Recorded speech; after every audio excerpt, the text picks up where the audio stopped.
C'est pas possible. La grande différence, je pense, entre l'extrême droite et nous, c'est que nous, on chassait l'extrême droite. Eux, des fois, ils attendaient, si on se trouvait, on se tapait. Nous, on les chassait. On sortait le soir pour en trouver. C'est ça la grande différence. C'est qu'on cherchait du faf.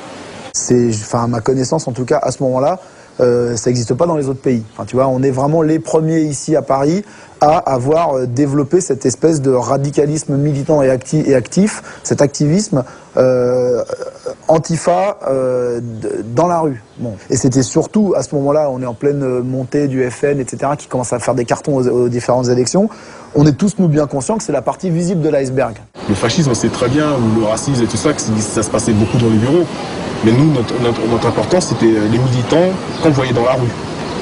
Dans les rues, dans les ruelles, partout, quoi, dans les concerts, dans les soirées, quoi. Même si la politique de l'époque, ne pouvait pas permettre à ces gars-là de fermer leur gueule et leur dire qu'ils avaient tort, en gros, bah nous, on l'a fait.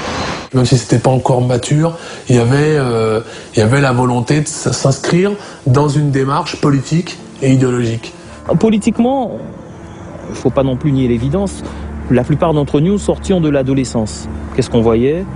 Une grande déception politique, que ça soit la droite, que ça soit la gauche, et jusqu'à présent d'ailleurs, n'apporte pas spécialement les changements espérés par la jeunesse française. Je pense aussi qu'il y a une génération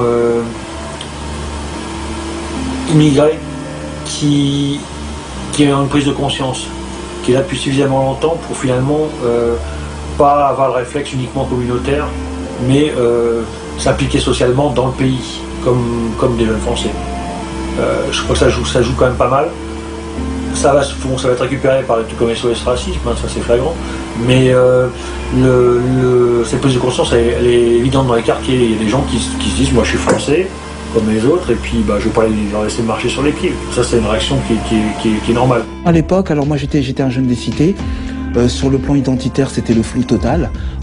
Moi, en tant que jeune, je ne savais pas où j'allais, qu'est-ce que je faisais exactement. Bon, mais autant qu'individu black, il y avait surtout beaucoup de frustration. Il y avait beaucoup de frustration. On n'avait pas de modèle, on n'avait pas de repères, il n'y avait rien. Donc, lorsqu'on s'est retrouvé pris dans ces mouvements-là, on avait déjà l'impression d'exister.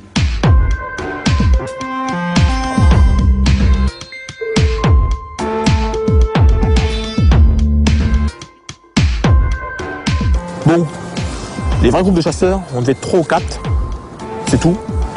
En tout, dans Paris, on a dû être moins d'une centaine. Et on était tous des frères. C'est-à-dire que même pas de même bande.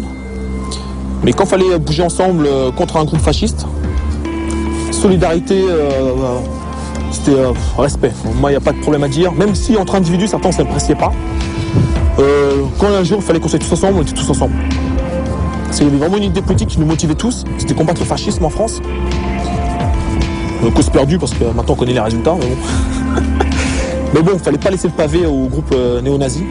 Ça nous donnait beaucoup d'espoir pour l'avenir.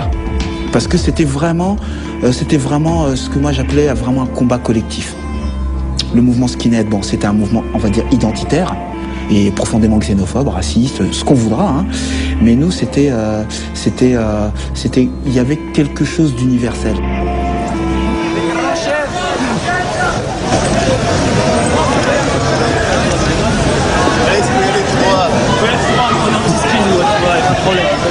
Redskin. Il faut regarder ça. Dirty Boy. Ça, c'est les meilleurs.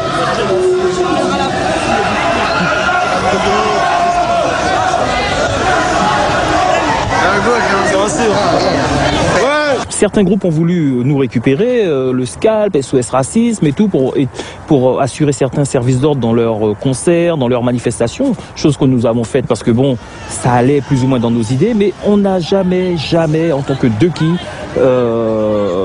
adhéré à quelconque parti politique que ce soit. Le Scalp pour un tampon. Le Pen.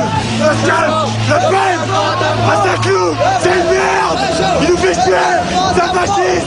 Mort à Le Pen. Mort à Le Pen. De tous les chasseurs, les Red Warriors sont les seuls à s'engager concrètement dans l'action militante. Ils se rapprochent du Scalp, les sections carrément anti-Le Pen, antifascistes et libertaires créées à Toulouse en 84. SOS Racisme les recrute à l'occasion pour assurer son service d'ordre ou coller des affiches. Il y avait une campagne SOS Racisme qui était lancée, tu sais, genre campagne SOS Racisme traditionnellement, mais il y avait aussi la campagne présidentielle de 88 qui avait lieu à ce moment-là. Et donc, t'étais colleur pour SOS Racisme, mais t'étais susceptible de croiser les colleurs du front et compagnie, quoi. Et que le problème quand t'es en campagne, c'est que si tu colles pas la nuit, tu tiens pas les murs le jour, quoi. Et donc, à ce moment-là, Julien Drey, donc, qui est aujourd'hui député de l'Essonne, bien sous tout rapport, lui venait de quitter la Ligue communiste révolutionnaire, il était au bureau politique, il l'avait quitté quelques mois avant, je crois, il avait une grosse barbe comme ça et tout, et c'est lui qui avait monté SOS Racisme avec Harlem Désir. Donc il a encore cette espèce de culture un peu, tu sais, extrême gauchiste, machin de la Ligue, et donc on est les mecs présentés par des militants comme étant susceptibles de coller la nuit pour SOS Racisme. C'était pas gratuit, on était payés et tout, hein. Et les mecs mettent à notre disposition camionnettes, donc on avait 2 camionnettes Louis Valem bleues, je me souviens. Et nous, évidemment, on utilise ça à fond pour coller des affiches comme ça de temps en temps, bien sûr. Mais imagine l'aubaine, camionnette, budget pour essence illimité. Et donc, du coup, nous, pour nos activités nocturnes, on avait cette espèce de couverture liée au fait qu'on collait pour une organisation. Et on utilisait les camionnettes, c'était un bonheur qu'on était 10 dans chaque camionnette et on en profitait pour taper des grosses descentes sur les FEFA. Écoute, anecdote parmi d'autres, un jour on est en train de rouler donc dans les fameuses camionnettes des SOS, on avait des parcours de collage à faire, tu vois. Et là, je suis dans la camionnette avec Kim, il y a Bozo, Jeff, on a un certain nombre. Et Bozo reconnaît sur le trottoir, on est rue Saint-Denis, un truc comme ça, il reconnaît en fait des FAF avec lesquels il a eu maille à partir la semaine d'avant, je crois, au puce de Clignancourt, un truc comme ça, et où c'était fait vraiment surembrouillé, quoi. Là-dessus, bon, tu sais, comme d'hab, frein à main, boum bam, ça descend dans tous les sens. Et je sais plus comment on en vient là, mais c'est Kim qui s'y colle le premier, quoi. Moi, à ce moment-là, j'avais mon petit gun dans mon caleçon, tu vois, toujours comme d'habitude. Et les skins, ils avaient au moins 30 ans, c'était des baraques, race à blanc, tatouage de parachutiste sur les avant-bras. Qu'est-ce qui se passe? Qu'est-ce que je fais direct? Je commence à dégainer. Jeff, il met la main sur le truc, il fait arrête, qu'est-ce que tu fais là? T'es en train de faire le PD ou quoi? Il fait allez, vas-y, tape-toi, 1 contre 1 contre lui. Et il est jeune, tu vois, il doit avoir, je sais pas, s'il a 17-18 ans, c'est le maximum, tu vois. Peut-être même moins, je me rappelle plus. Je me retrouve face à un espèce de gros skin avec des avant-bras. Les avant-bras, on aurait dit mes jambes. Et alors on saura après coup, parce que les mecs ont porté plainte ultérieurement, mais tu vois, les mecs, c'est des instructeurs para. Mais ça, on le sait pas à ce moment-là, quoi. Et donc, Kim, il y va, bon. Arrête, direct, je rentre au combat, je Red Warrior. Je commence à partir à l'assaut, boum, je prends une golden, flash dans ma tête. Tu sais quoi, j'ai pris des golden dans ma vie, mais les golden qui m'a mis, ce mec-là, à chaque fois qu'il me cognait, ça faisait des étoiles. Il m'enchaîne, je tombe par terre, je repars en courant, j'attrape, je réussis à placer un kick dans sa tête avec mes parabousses. Il enchaîne, il m'attrape par les couilles, il me plaque sur le capot de la voiture et commence à me donner. Boum, boum, boum, la tête elle rebondit sur le capot. J'arrive, je réussis à remettre à distance, boum, je commence à kicker. Et il était un peu pointu, Kim, donc tu vois, il se démerde pas trop mal. Sauf que le mec en face, il a 15 ans de plus que lui, il doit lui prendre 20 kilos, tu sais.